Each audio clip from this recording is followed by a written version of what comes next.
आणि त्या ब्रेकनंतर एक महत्त्वाची बातमी आपण पाहूयात। राज्यातील जिल्हा परिषद अध्यक्षपदाचे आरक्षण जाहीर झाले। राज्यातील 34 जिल्हा परिषदा अध्यक्षपदाच्या आरक्षणाचा प्रवर्ग, पंचायत समिती सभापती पदाचे देखील आरक्षण जाहीर झाले आणि स्थानिक स्वराज्य संस्थांच्या निवडणुकीच्या हालचालींना देखील त्यामुळे आता वेग आलाय।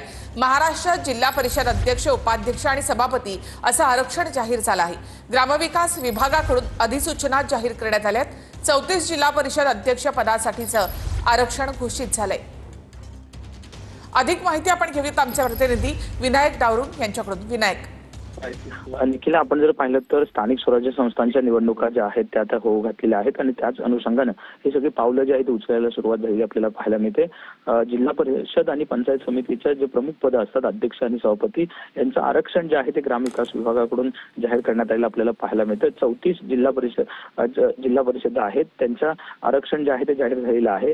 ग्रामविकास विभागानं तशा अधिसूचना जी आहे ते काढून ही सगळी माहिती जी आहे ती प्रसारित केली आपल्याला पाहायला मिळते। त्यामुळे येत्या काळात ह्या सगळ्या निवडणुकाचा बिगुल जो आहे तो वाजायला आता सुरुवात झाली आहे असंच म्हणावं लागेल। नक्कीच, धन्यवाद विनायक एकूणच माहितीबद्दल।